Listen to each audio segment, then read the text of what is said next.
పొద్దున్న లేవగానే 2 లీటర్ల నీళ్ళు తాగు, రోజంతా కలిపి లీటర్ తాగు. ఇది కాస్తే సిద్ధాంతం. సచ్చూరుకుంటారు. ఎవడైనా సరే గుర్తుపెట్టుకోండి, మీ ద్వారా చెబుతున్నా. 1/2 లీటర్ మించి నీళ్లు తాగారా సచ్చారే. మీరు సచ్చారే.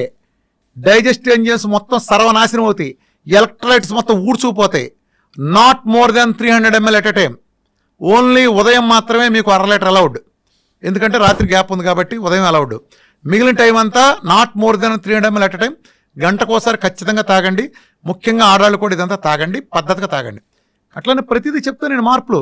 అదిగో కార్బైడ్ పళ్ళు ఉన్నాయి, నేచురల్ పళ్ళు కొనుక్కుంటలేదా, లేదా డ్రై ఫ్రూట్స్ కొనుక్కో. ఇలా చేసుకో. పాలు మానేసేయి. జావలు లాంటివి చూసుకో. ధాన్యాల నుంచో బోనాల నుంచో జావలు ఉన్నాయి.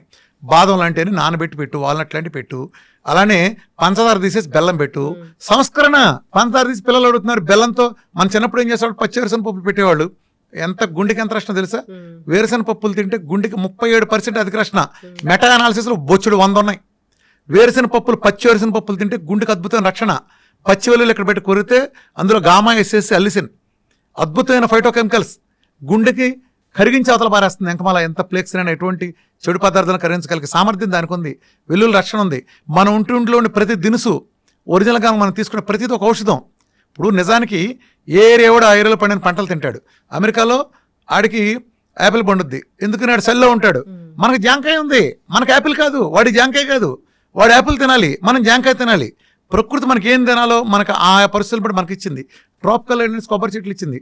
వాడు ఇంకో సోయా వాడుకుంటాడు, వాడికి అది సెట్ అవుద్ది.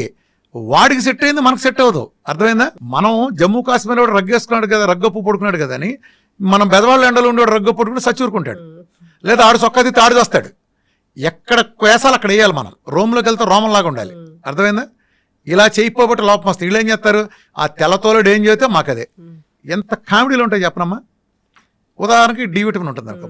చాలా కామెడీలు మన వైద్య రంగంలో కానీ, ముఖ్యంగా న్యూట్రిషన్ అనే న్యూట్రిషనల్కి నేర్పే పనికిమాల చెత్త ఏంటో చెప్పిన. ఈ న్యూట్రిషనల్ సమాజాన్ని ఎలా నాశనం చేస్తున్నారు. కోడిగుడ్డు, వీళ్ళకేంటి బట్టి పట్టిన కొన్ని పదార్థాలు ఉంటాయి, వీళ్ళకి నేర్పుతారు. కోడిగుడ్డు తినండి, కోడిగుడ్లో 6 గ్రాముల ప్రోటీన్ ఉండును అంటారు. ఒరే కోడిగుడ్లో ప్రోటీన్ ఉందరా, బాగానే ఉంది. ఏ కోడిగుడ్లోరా? ఎన్నేళ్ల క్రితం పెట్టిన కోడిగుడ్డు అది? 50 ఏళ్ళు అయిందా, 60 ఏళ్ళు అయిందా? అమెరికాలో పెట్టిన గుడ్డ, ఆఫ్రికాలో పెట్టిన గుడ్డ, ఇండియాలో కోడి పెట్టిన గుడ్డ, ఎక్కడ పెట్టిన గుడ్డు? అప్పుడు 60 ఏళ్ల క్రితం చూసిన ఆ కోడి నాటుగా పెంచారా, లేకపోతే వీధిలో తిరిగి అడవిలో తిరిగిందా, గింజలేసి పెంచారా, లేదా పురుగులేసి పెంచారా? ఏ వాతావరణంలో పెరిగింది? కోడి ఎట్లా పెట్టింది? అట్లానే చాలా ఉంటాయి కదా దాంట్లో. ఇప్పుడు ఆ గుడ్డులో ఎంత ప్రోటీన్ ఉందన్నావు.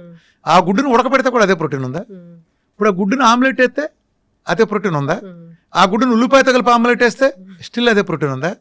ఆ గుడ్డును పులుసులో పెడితే చింతపండుతో కలిపితే అదే ప్రోటీన్ ఉందా?